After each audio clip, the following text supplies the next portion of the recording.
የጸጋዬ እሸቱ ዘፈን ስንኞች መች ወጣኝ መች አልኩኝ አትቆጣጠሪኝ፣ ስሰርቅ እንደተያዝኩ ብዙ አትመርምሪኝ፣ ለራሴ ነው እንጂ ላንቺ ስል ቅን አልሆን፣ ደርሰሽ አትንደጂ በሚሆን በማይሆን የሚለው ዘፈን አሁን ከዚህ ቀጥዬ ለምናገረው ስቶሪ ግብአት የሚሆን ይመስለኛል እና በጣም ከባድ የሆነ ሀሳብን የሚያስተላልፍ ሙዚቃ ነው። ምናልባት በአጋጣሚ ሰምታችሁ ከሆነ ማለት ነው።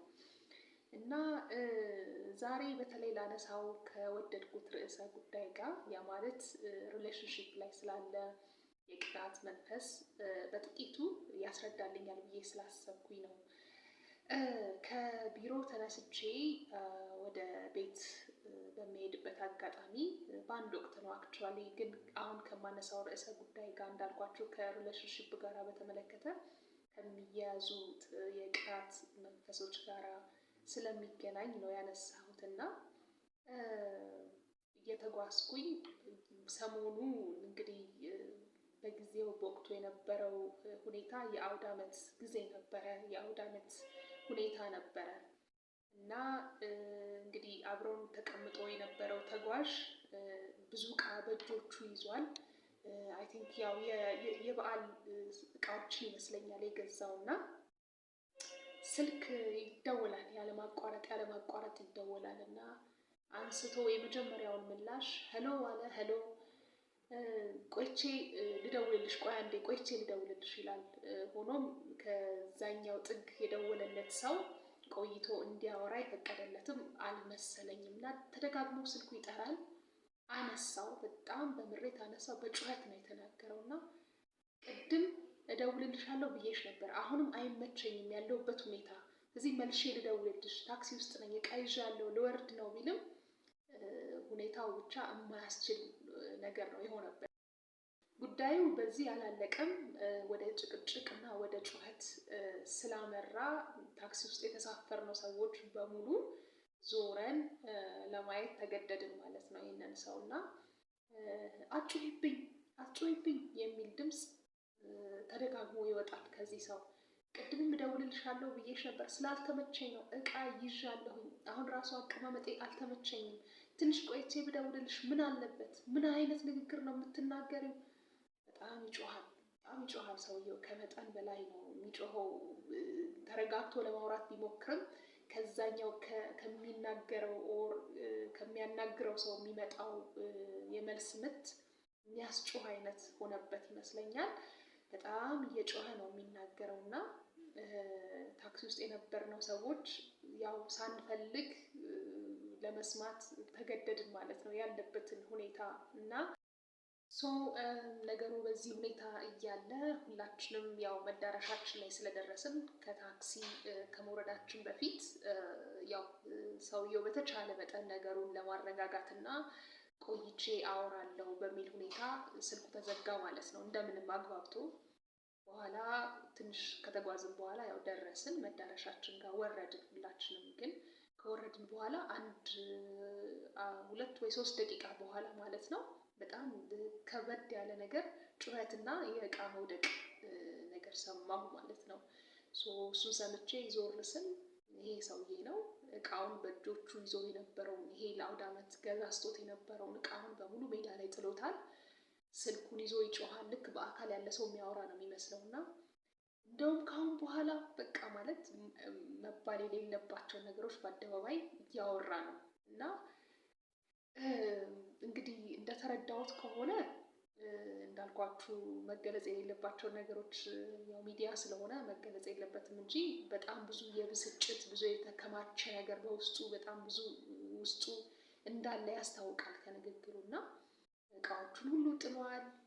ለአውደ ዓመት ያሰባቸውን የገዛቸውን ነገሮች በሙሉ ጣጥሏል። በቃ በጣም የመጮህ በጣም በቃ ኤክስፕሬሽኑ ሲታይ በጣም ከባድ ነበረ እና አዝኜ እንግዲህ ወንድሜ ጽናቱን ይስጥ ብዬው ነው የሄድኩት እውነት ለመናገር። ምክንያቱም እንደተረዳሁት ከሆነ እንዳልኳችሁ ሳልፈልግ ያው ታክሲ ውስጥ ጮክ ብሎ ሰው ሲያወራ ሁላችንም እኔም ሳልፈልግ ሁላችንም ሳንፈልግ ኮንቨርሴሽኑን ሰምተናል እና እንደተረዳሁት ከሆነ የሪሌሽንሺፕ የአለመተማመን ጉዳይ ነው። የትንሽ የቅናት ነገርም ያለበት ይመስላል እና በጣም ከባድ ሁኔታ ላይ እንዳለ ተገነዘብኩኝ እና ይህን ፕሮግራም ላቀርብ ሳስብ ይህንን ነገር እንደ መንደርደሪያ እንደ መነሻ ብናየው ጥሩ ነው ብዬ ስላሰብኩ ነው፣ እንደ ምሳሌ ማለት ነው።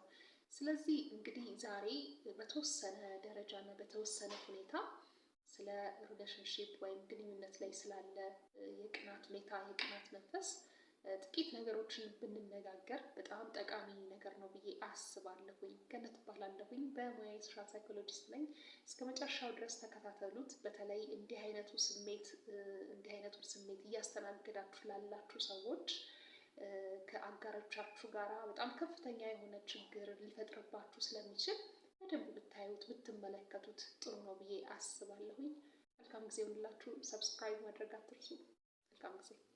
ስለዚህ ትንሽ እንደ መንደርደሪያ በተለይ ይሄ ስሜት የሚሰማችሁ ወንዶችም ሴቶችም በግንኙነት ላይ ያላችሁ በትዳር ላይ ያላችሁ ካላችሁ ስፔሲፊክሊ ለእናንተ ነው እና ይህ መልእክት በተለይ እኔ የምመክረው እምነት ላይ መተማመን ላይ የሚባለው ነገር ላይ ቢሰራ ጥሩ ነው ብዬ አስባለሁ። ምክንያቱም ፋውንዴሽን ነው፣ መሰረት ነው። ልክ መተማመን የሌለው ግንኙነት፣ መተማመን የሌለው ትዳር መሰረት ላይ እንዳልተሰራ፣ መሰረቱ ጥሩ እንዳልሆነ ቤት ማለት ነው እና ያው መሰረቱ ጥሩ ያልሆነ ቤት ደግሞ ምን እንደሆነ ይታወቃል። ስለዚህ ቤታችንን ስንገነባ በአለት ላይ ቢሆን ይመከራል፣ አሸዋ ላይ ከምንገነባ ማለት ነው። ስለዚህ እምነቱን የትዳራችን እምነቱን መሰረቱን በደንብ ማጥበቅ ያስፈልጋል። እምነት ፒላር ነው ወይም ምሰሶ ነው የአንድ ግንኙነት ወይም የአንድ ትዳር ማለት ነው። ስለዚህ በዋነኝነት እዛ ላይ ይሽከረከራል የዛሬው ፕሮግራሜ።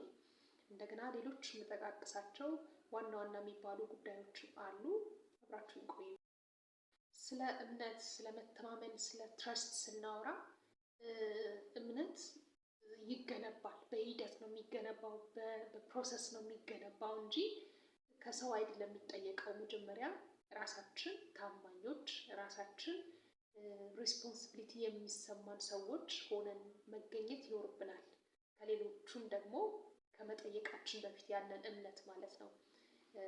ምክንያቱም ያ ግንኙነት የሚቆመው በሁለት ሰዎች ነው አይደለ?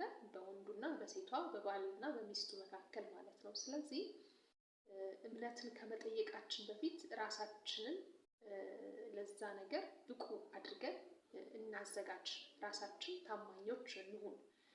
ከዛ በኋላ ፋውንዴሽኑ እየተገነባ በፕሮሰስ በሂደት ሁለታችንም ጠንካራ የሆነ ነገር እርስ በርሳችን ይኖረናል ማለት ነው። ሌላ ሰው ላይ ከመጠየቃችን በፊት አጋራችን ከመጠየቃችን በፊት እንገንባው። መጀመሪያ ባህሉን እናዳብረው። ከዛ የእርስ በርስ የሆነ የመተማመን ነገሩ በሂደት ይመጣል ማለት ነው። ስለዚህ መጠየቅ ሳይሆን ያለብን ራሳችን ላይ መስራት ነው ያለብን መጀመሪያ። ስለዚህ በዚህ አግባብ እምነት ላይ በዋነኝነት ብንሰራ መልካም ነው ብዬ አስባለሁ። ሌላኛው ከአጋሮቻችን ጋር ባለን ሪሌሽን ጠርጣራ የሆነውን ባህሪያችንን በተቻለ መጠን መተው። ለምሳሌ ውለው ሲገቡ በጣም ያለፈ ጥያቄ እንዴት ነበር፣ ወዴት ነበር፣ ከትዳር አሳቢነት ከአጋር አሳቢነት ጥያቄ ከሚመስል ይልቅ መርማሪ ወደሆነ ጥያቄ ሲያጋድል አጋራችንም ላይ የሚፈጥረው ኔጌቲቭ የሆነ ነገር ይኖራል አይደል? አለመታመን ከባድ ስሜት ነው እውነት ለመናገር። ስለዚህ ከጠርጣሪ ከመርማሪ ባህሪ ይልቅ የአሳቢነት ውሎ እንዴት እንደነበረ ሼር ማድረግ፣ ስሜትን ከፍቶን ውሎ እንደሆነ ደስ ብሎን ውሎ እንደሆነ ያንን ስሜት የማጋራት ሀሳብ ካለ፣ ችግር ካለ፣ ጭንቀት ካለ ሶሉሽን አብሮ መፈለግ አይነት ሁኔታ ወይም እይታ ቢኖረው ጥሩ ነው። ከጠርጣራና እንዴት የት ወጣ የት ገባ ወር ቤት ወጣሽ ቤት ገባሽ ከሚለው ስሜትና ሁኔታ ንግግር ጥያቄ ይልቅ ማለት ነው። እንደገና ደግሞ የግል ዲቫይሶቻችንን ስልክ ሊሆን ይችላል፣ ኖትቡክ ሊሆን ይችላል፣ ዋቴቨር የግላችን ነው ብለን የምናስበውን ነገር አውቃለሁኝ። አንድ ስንሆን እንደ አንድ ነው የምንቆጠረው። ነገር ግን በግል የምንጠቀማቸውን ነገሮች ለምሳሌ ሞባይል ሊሆን ይችላል፣ እንዳልኩት ታብሌት ሊሆን ይችላል፣ ኖትቡኮች ሊሆኑ ይችላሉ። እነሱን ነገሮች ሳንጠይቅ አጋራችንን ሳናስፈቅድ መነካካት፣ እያንዳንዱን ነገር ማየት፣ ቼክ ማድረግ፣ አሁንም ይሄ ስሜት ያለመታመን ስሜትን ይፈጥራል እና ጥሩ አይነት ሪሌሽን እንዳይኖረን እንድንጎራበጥ ያደርገናል። ኦኬ እየታመንኩኝ አይደለም ማለት ነው፣ ቼክ እየተደረግኩ ነው በየቀኑ ማለት ነው፣ እየተጠረጠርኩ ነው ማለት ነው ወደሚለው ስሜት ያመጣናል ማለት ነው። ስለዚህ እንዲህ አይነቱን ባህሪያችንን በተቻለ መጠን ብንተወው፣ ጠርጣራ የሆነውን የሚመረምረውን ቅድም ልክ ሙዚቃው ላይ እንዳልኩት ማለት ነው ምንድን ነው ያለው ጸጋዬ እሸቱ፣ መች ወጣኝ መች አልሁኝ አትቆጣጠሪኝ፣ ሲሰርቅ እንደተያዘ ብዙ አትመርምሪኝ የሚል ስንኝ አለው በመሀሉ እና ይህንን ባህሪ ካለን እንዲህ አይነት ባህሪ ካለን በተቻለ ብንተወው ስሙዝ ያደርገዋል ሪሌሽናችንን ብዬ አስባለሁኝ። ሌላው ነገር ከአጋሮቻችን ጋራ ባውንደሪ ሴት ማድረግ፣ ምን ሲሆን አክሰፕትድ ነው ምን ሲሆን አይደለም የሚለው ነገር በግልጽ መነጋገር። የቅናቱን ስሜት ከማሳየት ከሰዎች ጋር አወራች ተብሎ ከሰዎች ጋር አወራ ተብሎ ወይም ደግሞ ከሰዎች ጋር ታየ ተብሎ የቅናት ስሜት ገና ሳናረጋግጥ ገና በሩቁ አንድ ቦታ ሲሄድ ከሰዎች ጋር ሲያወራ፣ አንድ ቦታ ስትሄድ ወይ ከሰዎች ጋር ስታወራ፣ በስራ በህይወት በኑሮ በጉርብትና በተለያየ ሁኔታ ባለን ከሰው ጋር የመቀራረብ ሁኔታ በእያንዳንዱ ነገር ጠርጥረን በእያንዳንዱ ነገር መርምረን አንችለውም። ስለዚህ ምን ሲሆን አክሰፕትድ ነው ምን ሲሆን አክሰፕትድ አይደለም፣ ምን ድረስ ነው እኛ ሰላም የሚሰጠን ደስታ የሚሰጠን፣ ምንስ ሳይሆን ነው ወደ እንደዚህ አይነት ስሜት እና ወደ እንደዚህ አይነት የመጠርጠር ነገር ሊመራን የሚችለው የሚለውን ነገር በግልጽ ከትዳር አጋሮቻችን ጋራ መነጋገር። እንዲህ ስታደርግ ደስ አይለኝም፣ ጥሩ ስሜት አይሰማኝም፣ ስለዚህ ከሰዎች ጋር ባለ ሁኔታ ይቺን ነገር ብታስተካክላት ምን ይመስልሃል? አንቺ እንዲህ አይነት ባህሪሽ፣ እንዲህ አይነት ሁኔታሽ፣ እንዲህ አይነት አቅራቦትሽ ምቾትን አይሰጠኝም፣ ስለዚህ ይቺን ነገር ብታስተካክያት እያልን ብንነጋገር። የአጋራችን የተፈጥሮ ባህሪ ከሆነ ለምሳሌ አንዳንዶቹ ሰዎች ትንሽ ሲሪየስ የሆነ ፊት የሚያሳዩ አሉ። አንዳንዶቹ ደግሞ ስናገኛቸው ለማንም ሰው ፈገግ የሚሉ እንደው በደስታ ሁል ጊዜ ጥርስ በጥርስ ሆነው የምናገኛቸውን ሰዎች አሉ። ስለዚህ የትዳር አጋሮቻችንን ተፈጥሯዊ ሁኔታም አንደርስታንድ ማድረግም ያስፈልጋል። ሁሉ ነገር ተተርጉሞ ሁሉ ነገር ወደዛ አቅጣጫ ተመርቶ ይከብዳል አይደል? ስለዚህ የትዳር አጋሮቻችንን የተፈጥሮ ባህሪ መገንዘብ፣ ማየት፣ መረዳት የሚሻሻል የሚስተካከል ነገር ከሆነና ለእኛ ደግሞ ኮንፈርት የማይሰጠን አይነት ነገር ካለ በሂደት እየተነጋገርን እያስተካከልን ለትዳሩ ሞር እንዲሰምር ጥሩ እንዲያደርገው ማድረግ እንችላለን። ምን ድረስ ሊሆን እንደሚችል የኮንፈርት ሁኔታችንን በግልጽ በመነጋገር ማለት ነው። ስለዚህ በግልጽ መነጋገር ምን አይነት ሁኔታ ተቀባይነት አለው፣ ምን አይነት ሁኔታ ደግሞ ተቀባይነት የለውም የሚለውን ነገር ስናውቀው እኛም አጋራችን ኮምፈርተብል እንዲሆን እያሰብን እንሄዳለን ማለት ነው። አጋራችንም እንደዛው። ስለዚህ በተቻለ መጠን በዚህ አግባብ ቢሆን ጥሩ ነው ብዬ አስባለሁ። ይህም ግልጽ ንግግርና ግልጽ ውይይትን ያስፈልገዋል። ስንቀና ከምንገኝ ያልሆነውን ነገር እንደሆነ ቆጥረን ስንብሰለሰል ከምንውል አደጋ ከሚመጣ ግንኙነታችን ላይ ትዳራችን ላይ አስቀድመን ይሄ ነገር ቢስተካከል የሚሻሻልና የሚስተካከል ከሆነ ብለን ብንነጋገር ጥሩ ነው ብዬ አስባለሁኝ። የተፈጥሮ ባህሪያችንን አክሰፕት ማድረግ እንዳለ ሆኖ ማለት ነው። የተፈጥሮ ባህሪ ማለት ቅድም እንዳልኩት ለምሳሌ ፈገግተኛ ሰዎች አሉ፣ እንደገና ሲሪየስም ሰዎች አሉ፣ ከሰው ጋር ቶሎ ኮሚኒኬት የሚያደርጉ ሰዎች አሉ፣ እንደገና ደግሞ ሪዘርቭድ የሚባሉም ሰዎች አሉ። ስለዚህ እነዚህን የተፈጥሮ ሁኔታችንንም ኮንሲደር ማድረግ ያስፈልጋል ማለት ነው። ሰው ስለሳቀ ኦር ሰው ከሰዎች ጋር ቶሎ ኮሚኒኬት ስለሚያደርግ በሌላ አግባብ በሌላ ሁኔታ መታየት መጠርጠር ስለሌለበት ማለት ነው። ሌላኛው ጉዳይ ደግሞ ፍርሃታችሁን በግልጽ መናገር። ይህ አይነቱ የቅናት ስሜት ለምን እንደሚሰማን፣ ምንድን ነው የሚያስፈራን ነገር በግልጽ መነጋገር። ማጣት ማንፈልግ መሆናችን ይታወቃል። ነገር ግን ምን እንዳስፈራን ምን እንዲህ አይነት የቅናት ስሜት ውስጥ እየጨመረን እንደሆነ ፍርሃታችንን፣ ስሜታችንን፣ የውስጣችንን ለአጋሮቻችን መናገር ማስረዳት መቻል በግልጽ። ያ ሲሆን ከጠርጣራነት ስሜት ከመርማሪነት ስሜት ወጠን ራሳችንን ማሳየት በግልጽ ማስገንዘብ ስለሆነ ለአጋራችን በደንብ አንደርስታንድ እንዲያደርገን በእኛ ጫማ ሆኖ ነገሮችን እንዲመለከታቸው ያደርጋል። ኔጌቲቭ ስሜት ሳይሆን ራሳችንን ክሊር ስላደረግን ራሳችንን በግልጽ ስለተናገረን ማለት ነው። ስለዚህ ሞር ፖዚቲቭሊ ታይቶ ነገሩ መፍትሄ የመፈለግ ነገሩ ይጨምራል ማለት ነው። ስለዚህ በግልጽ ፍርሃታችን መነጋገር ብንችል ጥሩ ነው ብዬ አስባለሁኝ። ከዚህ ቀጣይ ያሉት ነጥቦች ደግሞ በትክክል እንዲህ አይነት ፊሊንግ ለሚሰማችሁ ሰዎች ወንዶችም ሴቶችም አጋሮቻችሁ ላይ የቅናት ስሜት የሚሰማችሁ ከሆነ ያን ስሜት መመርመር እራሱ የቅናቱን ስሜት መመርመሩ ተገቢና ጥሩ ነገር ነው ብዬ አስባለሁኝ። ቅናት ሲሰማችሁ በትክክል ይሄ ነገር ሊሆን ይችላል ወይንስ ገና ለገና ፍርሃት ስላለኝ ነው፣ ገና ለገና ስላሰብኩት ነው ብለን ነገሩን መመርመር ያስፈልጋል። ሎጂካል ነው እያሰብኩት ያለሁት ነገር እውነት ሊሆን ይችላል ይሄ ነገር ብሎ ራስን እንደገና መመርመር ያስፈልጋል ብዬ አስባለሁኝ። እንደገና ይሄ አስተሳሰብ እየጠቀመኝ ነው ወይንስ እየጎዳኝ ነው? ይሄን ነገር ማሰቤ ማሰላሰሌ ቁጭ ብዬ ቀን ሙሉ ስራዬን ፈትቼ ኑሮዬን ህይወቴን ትቼ ስለዚህ ጉዳይ ማሰላሰሌ እየጠቀመኝ ነው ወይ? ለትዳሩስ እየጠቀመው ነው ወይ? እየገነባኝ ነው ወይ? ትዳሩንስ መልካም ነገር እያደረገለት ነው ወይ? ግንኙነቱ ላይ ጥሩ ነገር እያመጣ ነው ወይ? ወይንስ እየጎዳኝ ነው? ወይንስ ትዳሩን ወይም ግንኙነቱን እየበጠበጠ ነው? እሱንም ቁጭ ብላችሁ አስተውሉት። ምክንያቱም እንዳልኳችሁ አንዳንድ ጊዜ ገና ለገና ስንፈራ ሎጂካል ያልሆኑ አስተሳሰቦችንም አስተሳሰብን እየወለደ በደንብ ነገሩን በዘረዘር ነው ቁጥር አንዱ ሌላውን እየወለደ የማይሆን አስተሳሰብ በጣም ከባድ የሆነ በፍጹም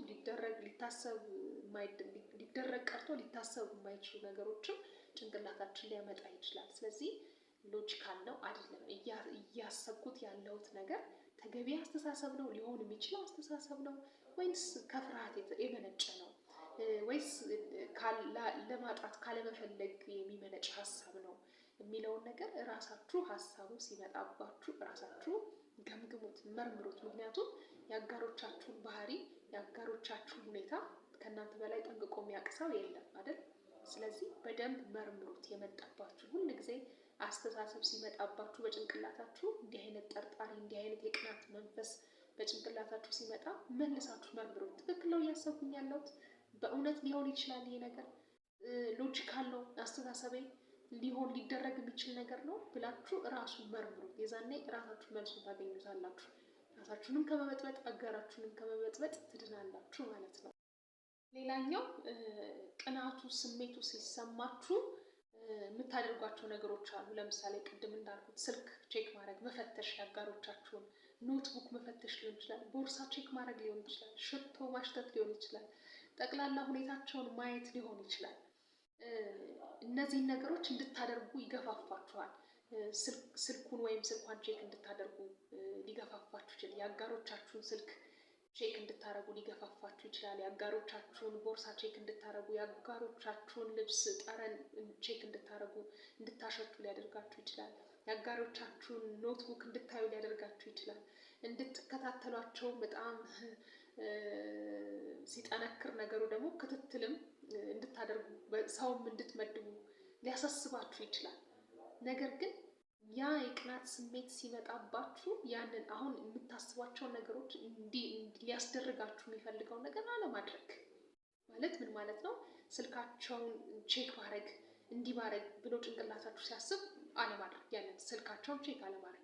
ምን ብያለሁ ቅድም?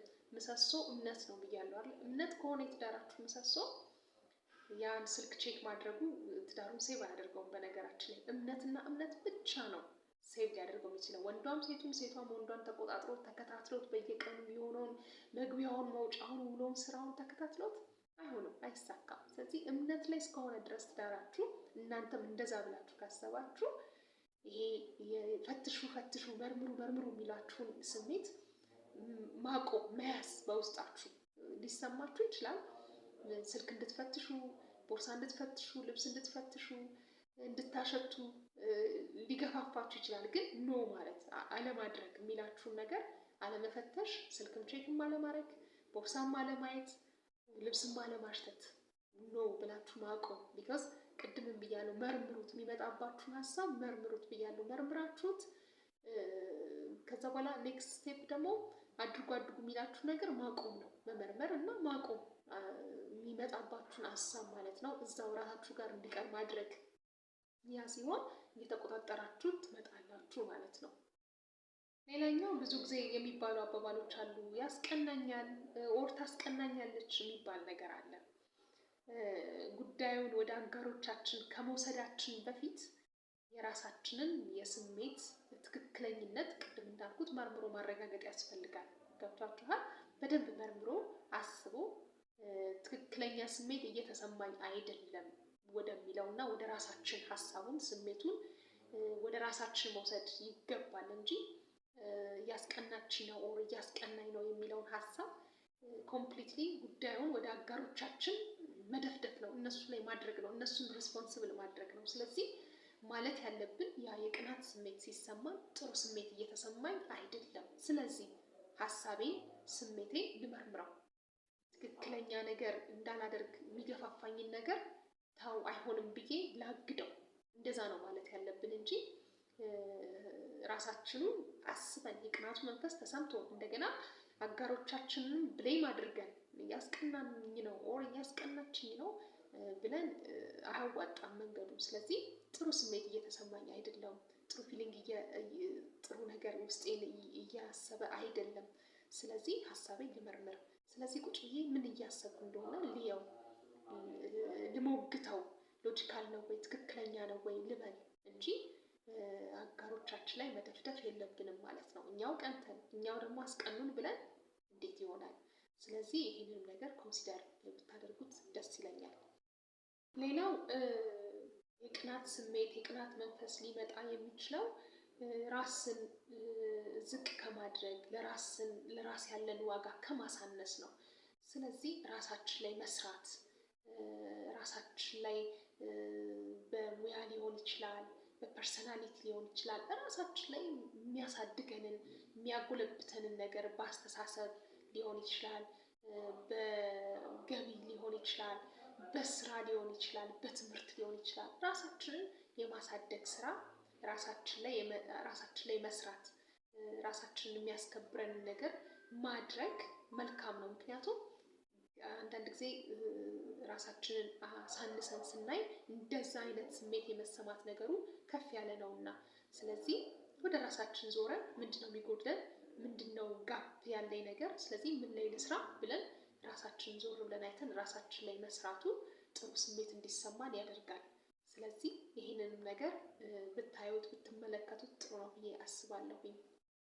ሌላው እንደ ምክንያት አድርገው የሚወስዱት በተለይ በዚህ በቅናት መንፈስ የሚሰቃዩ ሰዎች ያለፈውን የሪሌሽንሽፕ ሂስትሪያቸውን አስመልክተው መጥፎ ነገር አጋጥሟቸው ከሆነ፣ ተከድተው ከሆነ፣ መጥፎ ሰው አጋጥሟቸው ከሆነ አሁንም ለአዲሱ አጋራቸው ተመሳሳይ እይታ ተመሳሳይ ነገር ይኖራቸዋል እና በዚህም በአዲሱ አጋራቸው እንዲህ አይነቱ ያለፈው ቁስል፣ ያለፈው ሁኔታ፣ ያለፈው ኤክስፔሪየንስ ይደገማል ብለው ስለሚያስቡ በዛ ባለፈው መስፈርት ባለፈው ሚዛን አዲሱን አጋራቸውን ይለኩታል ማለት ነው። ስለዚህ እንደዛ ሲሆን ደግሞ በጣም ከባድ የሆነ ሁኔታ ይፈጠራል።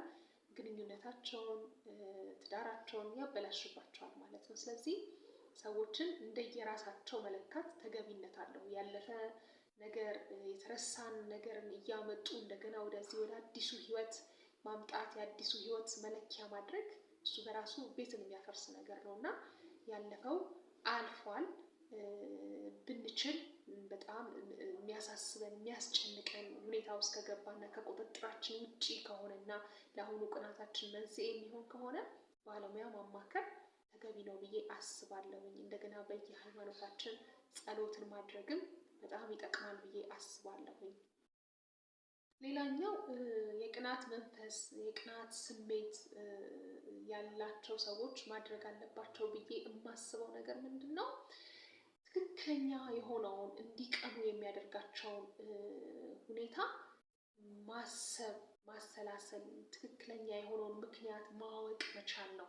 የትዳር ህይወት ወይም የግንኙነት ህይወት የሚመሰረተው ሰው በመሆንና ፍቅር የሚባለው ነገር ነው አንድ የሚያደርጋቸው እነዛን ተጣማሪዎች አይደለም እንጂ የሀብት ጉዳይ ኦር የስታተስ ጉዳይ ወይም ደግሞ የትምህርት ደረጃ ወይም ደግሞ ሌሎች ኤክስተርናል የምንላቸው ውጫዊ ጉዳዮች አይደሉም። ቤዚካሊ ሁለት ተጣማሪዎችን ጤነኛ በሆነ መልኩ ከተጣመሩ የሚያጣምራቸው ሰው መሆናቸውና ፍቅር የሚባለው ስቴት ኦፍ ማይንድ ወይም ደግሞ በዛ ሁኔታ ውስጥ መሆናቸው ነው። ስለዚህ ይሄ ነው በዋነኝነት መሰረታዊ የሚባለው ነገር። ሌሎቹ ኤክስተርናል ፋክተሮች ለቅናትና ለሪሌሽኑ እንዲበላሽ ምክንያት ከሆኑ ያ የሚቀናው ሰው ራሱን ማየት፣ ራሱን መገምገም፣ ራሱ ላይ መስራት አለበት ማለት ነው። ምክንያቱም እንዳልኩት ምናልባት አጋሮቻችን እኛ ላይ ያዩት በጣም ጠንካራ የሆነ ኳሊቲ በትምህርት ወይ ደግሞ በስታተስ ወይም ደግሞ በገንዘብ በሌላ ነገር የማይገዛ ነገር ሊኖር ይችላል። እኛ ላይ ያሉት ስላዩም ነው እንደዚህ አይነት ሪሌሽንሺፕ ውስጥ ሊገቡ የሚችሉት። ነገር ግን እኛ ነገሩን ገልብጠ ነው ራሳችንን ዝቅ እያደረግን ወይ በስታተስ ወይ በትምህርት ደረጃ ወይ በሀብት ወይ በሌላ ኤክስተርናል ፋክተር እየገመገብናቸው እና እየቀናን ጥለውን እንደሚሄዱ እያሰብን እየተጨነቅን የምንኖር ከሆነ በጣም አስቸጋሪ ነው የሚሆነው እና ስለዚህ ሩት ኮዙ መነሻ መንስኤው ምንድን ነው? የምቀናበት እንደዚህ አይነት ስሜት እየተሰማኝ ያለው ለምንድን ነው ብሎ የሚቀናው ሰው እራሱን መጠየቅ አለበት ብዬ አስባለሁ። የዛኔ ትክክለኛ መንስኤውን ካገኘው መፍትሄውንም ለማግኘት አይቸግረውም። ለምን እንዳልኩት የሁለት ተቃራኒ ጾታዎች ምንድነው ሪሌሽን የሚመሰረተው ሰው መሆናቸውና ፍቅር፣ ጓደኝነት ብዙ ነገር አለ ለዚህ ሪሌሽን ግብአት የሚሆኑ ነገሮች እነዚህ በሰውኛ ከምንለካቸው በሰውኛ ከምንላቸው ነገሮች ውጪ ማለት ነው። ከሀብት፣ ከትምህርት ደረጃ፣ ከስታተስ ከብዙ ነገር ውጪ ያሉ ነገሮች እነ ጓደኝነት፣ እነ ጥብቅ የሆነ ቁርኝት፣ እነ መተሳሰብ ብዙ ናቸው። ስለዚህ ያንን የፍቅር ነገር ያመጡልን ነገሮች በዋነኝነት ምሰሶቹ እነዚህ እኛ ራሳችንን የምናይባቸው ነገሮች አይደሉም። የስታተስ የሀብት ጉዳይ ወይም ደግሞ የትምህርት ጉዳይ የትምህርት ደረጃ እንዳልኩት ብዙ ኤክስተርናል ፋክተሮች አሉት እና ገንዘብ ደረጃም አይደለም። ስለዚህ ሪሌሽንሺፑን ምን እያደረግነው ነው፣ እንዴት ነው የያዝነው፣ እንዴት ተገናኘን የሚለውን ነገር ማየት መመርመር ተገቢ ነው ብዬ አስባለሁኝ። ስለዚህ እንግዲህ ይህንን ይመስላል ማለት ነው። እንዳጠቃላይ በጥቂቱም ይሆን ይጠቅማችኋል፣ በጥቂቱም ይሆን ይረዳችኋል ብዬ ስላሰብኩኝ ነው። ኮሜንታችሁን ኮሜንት ሴክሽን ላይ አስቀምጡልኝ። ጥያቄም ካላችሁ በደንብም ከዚህ በላይ መነጋገርም ካለብን ኮሜንት ሴክሽን ላይ አስቀምጡልኝ። ለመመለስ በጣም ደስተኛ ነኝ፣ በጣም ሬዲ ነኝ። መጨረሻ ላይ ግን ልለው የምፈልገው ነገር ይሄ የቅናት ስሜትና ሁኔታ ከአቅማችንና ከቁጥጥራችን በላይ የሚሆን ከሆነ አጋራችን ላይ ጉዳት የሚያስከትል አይነት ስሜት ውስጥ የሚያስገባን ከሆነ የባለሙያ እርዳታ መጠየቅ ትልቁ መፍትሄ ነው ብዬ አስባለሁኝ ማለት ነው። ስለዚህ ይህንንም ነገር ከግንዛቤ እንድታስገቡልኝ እወዳለሁኝ። መልካም ጊዜ ይሁንላችሁ። በቀጣይ ሴሽን እስከምንገናኝ ገነት እባላለሁኝ። ሙያዬ ሶሻል ሳይኮሎጂስት ነኝ። ይህንን ቻናል ጆይን አድርጉ። ብዙ የህይወት ርዕሰ ጉዳዮቻችንን እያነሳን ማህበራዊና ስነልቦናዊ ጉዳዮቻችንን እያነሳን እንማማራለን፣ እንመካከራለን። መልካም ጊዜ ይሁንላችሁ። ሰብስክራይብ ማድረግን አትርሱ። መልካም ጊዜ